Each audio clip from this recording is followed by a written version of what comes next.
Hey everyone, welcome back. I'm Pooja. We have successfully completed Beyond Git CLI.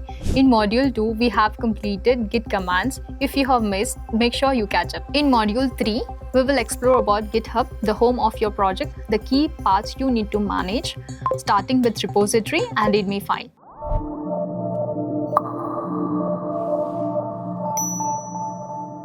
So let's study about GitHub basic workflow. Let's understand how it works. Okay.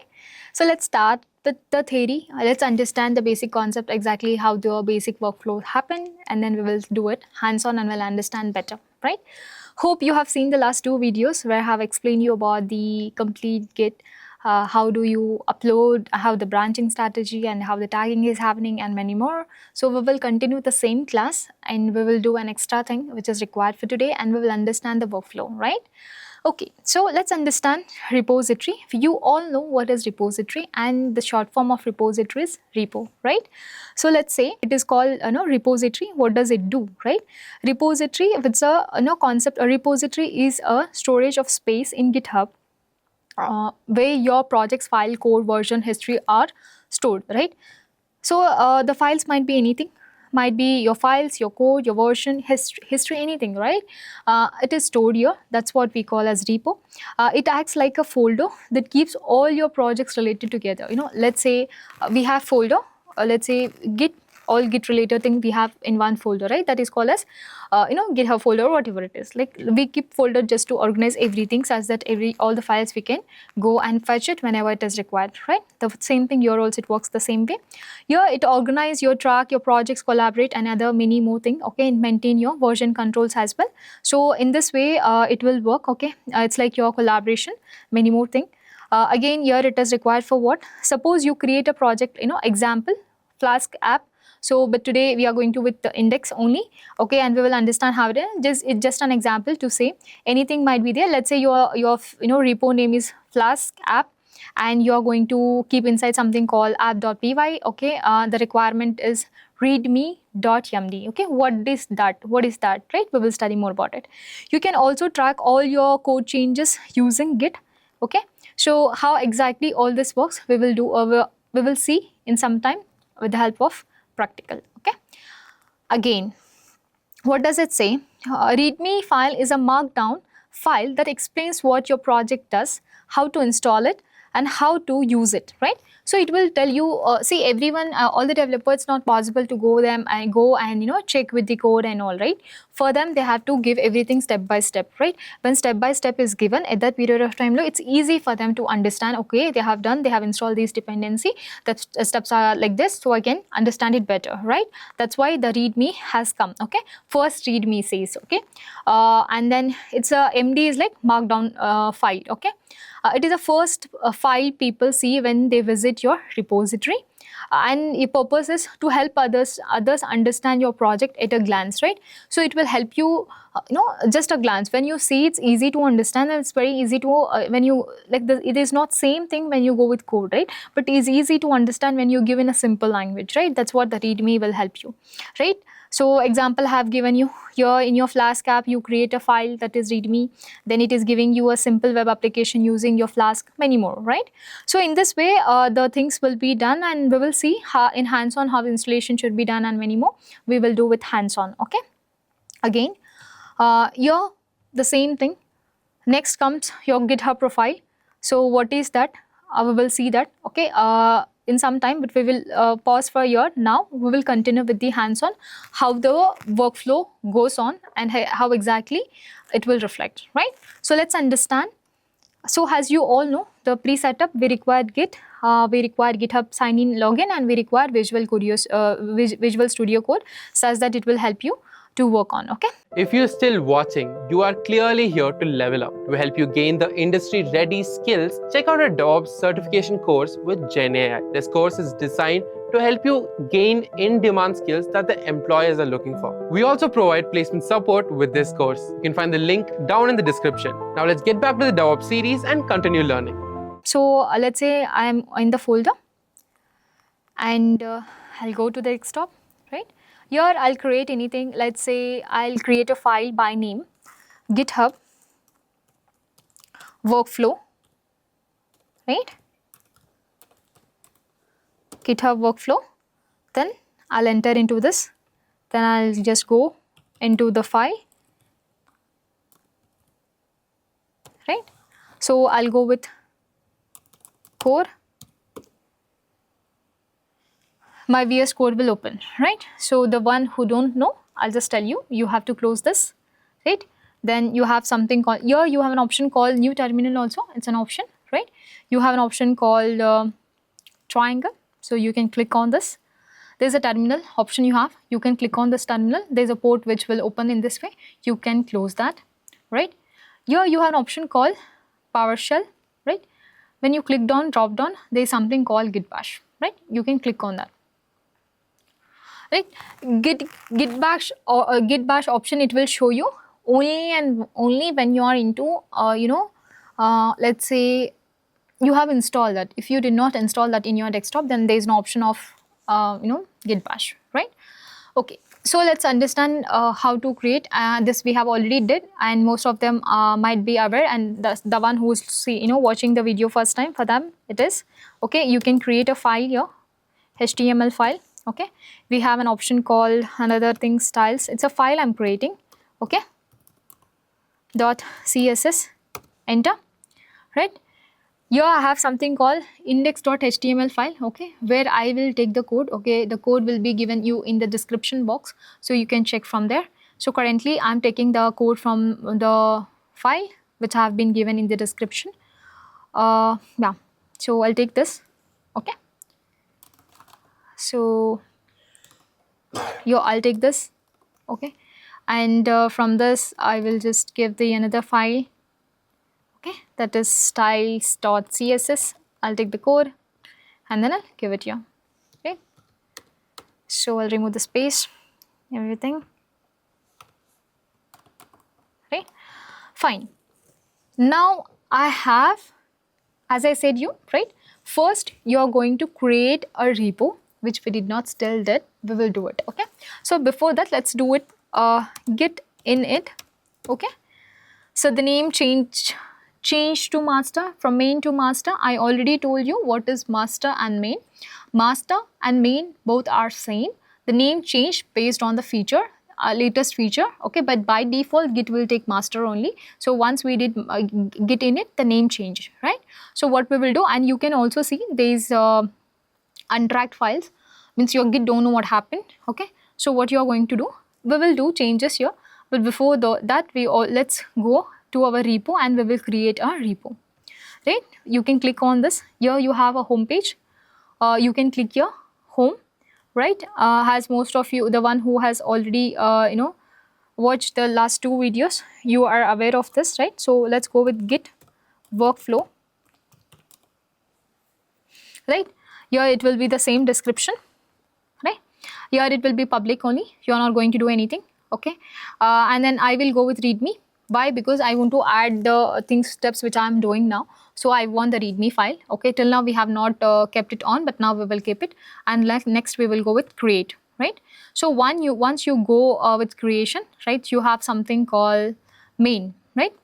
There is something called main, okay. Currently I'm into main branch only, but you are into master branch, right? There should not be conflict between these two. So let's change the name, git branch, okay, and I'm saying main. So currently I'm into main branch, right? Git branch, just to change the name, this is the command, okay. So currently I'm into main, so there is no issue. So I'll also go with git remote -v, which will tell me like whether I have been connected to the cloud or no. That is cloud in the sense our GitHub platform, right? It is not, there is no output, right? Still I have not connected to it. So what I do, the command for this, git remote add origin, I have to take the code from here, right? So I'll take the code. I have two code or three, I guess, okay, HTTPS, SSH and GitHub CLI. So we will go with HTTPS only. So let's take the code and let's copy and give it out, okay. So let's see, git, you can just go with upper arrow, it will give you the output. See, currently I'm into git workflow, right? This is the repo name I have created, right? Git workflow. I got that one, right? Now what I will do, I will go and add. Next step, always remember any file, this is currently into U, still my GitHub don't know, my Git did not track it, so I have to go and commit it, right? For the command, for that command is git add space dot, then enter.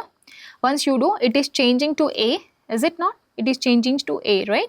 So next what you will do, you will also do git commit minus yum, okay, and then in that you will write something called test for workflow, right? Anything you can give. For now, just to understand better, I'm giving you test for workflow is a message we already saw, okay? See, it is, it is turning from your A to, nothing, like everything is up to date, okay? Now, if I say git status, everything is committed, it is also telling me on main branch, everything is clean and fine for me, right? Now, what I do, right? Can I see something which has happened? Nothing, right? So what I can do? Why? Because still I have not pushed this, right? Still I have not pushed my git, whatever changes I did on my repo. So my repo don't know what I did, right? So for that, what do? I can go with something called git, okay, push origin.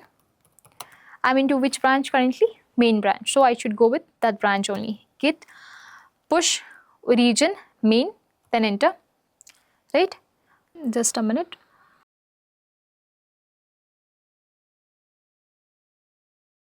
Okay, so why does it give this? Because there is something which is already happened. It is giving me something called, fast forwarded. Something happened, like, something happened in my GitHub where my Git is not recognizing, right? So at that time, what I'll say, git pull origin, okay, allow unrelated histories, right? So when you give this command, what does it do? Whatever the changes happen on the GitHub, it is taking that, okay? So 1 minute, did I give anything wrong? Git pull origin main, okay, I gave spelling wrong, so it is giving that, sorry. So let's go and correct it. Unrelated, okay, histories, then it will pull, right? So it will open this, it is saying merge main branch to of this one, okay, to something, please enter the commit, so many things. So you can just go and quit it, enter, come out of this.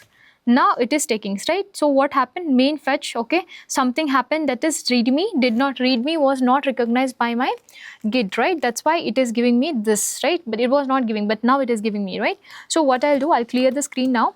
Now I'll push, okay? See, git pull is something when you want your something which is happening in your remote, you want to get back to your local, that time you will use git pull, right? Git, again I repeat, git pull is something which you are bringing the changes which happen on your remote to your local. Git push is anything which happen, any changes which you are making on your local to remote, vice versa, okay? Git push and git pull is the one of the important interview questions asked for you, so please be prepared. And yeah, so let's go and push it. Git push origin, okay, git push origin main is my account, right? So I'll just do it, and that should be pushed, right? So when I refresh here, it is pushed for me, right? But there's something which we have to discuss as well, right? I told you in the beginning, README is something which is giving you the output, right? README is something which is giving you the steps, what you have to do and what you should not do, right? So it's very much important for you to to know the steps, what the projects were there and how and what all you are going to do, right? So what you're going to do is, let's go and write the steps here, right? So you have something called pencil button here, you can click this. There is something, it's already written for you, but you can click this, okay? All the steps, whatever is written, I have given here. So I have given the professional thing, so you can take the help of AI also if you want, it is required. Currently I have taken this, okay? Then I will take here, then I'll go and edit in my GitHub, right? So I'll take it here and then I'll take it here, right? So let me edit. Okay, so anything related to this you can just add it here. Okay, everything step by step. Okay, and then commit, right? So it is asking you update readme, then you want to confirm or you want to write something, you can write and commit in the current branch. So you have something called commit changes. Okay, save it. See, so here it is explaining you everything about the changes, right? So like this you can go and click on the readme and you get the information, right? So here you can still add many more if you want to know how to run, what are the steps and all. Okay, everything you can write it here and you will have an idea stating what to do and what not to do, right? So here the steps will help the next engineer to understand better, okay, what are the code and what are the steps and which are the things I should do and which are the things I should not do, right? Do's and don'ts and all the steps will be given here. So which will do's and don'ts, in the sense he will have an idea what he should do and what he should not do, right? So in that way, and this way readme will help you, right? So that's what we have discussed here, the workflow, how it will happen. Okay, so the workflow of GitHub is like we are going to create repo and then we are going to store our code. And it is also very much important to track your code and project for collaboration. Okay, and it is very much important to maintain your versions. And we have created index.html and styles.css, and we have created the file, we have pushed that, and then we also created a readme file in that where we have mentioned all the steps what we have created and what is the use of that, right?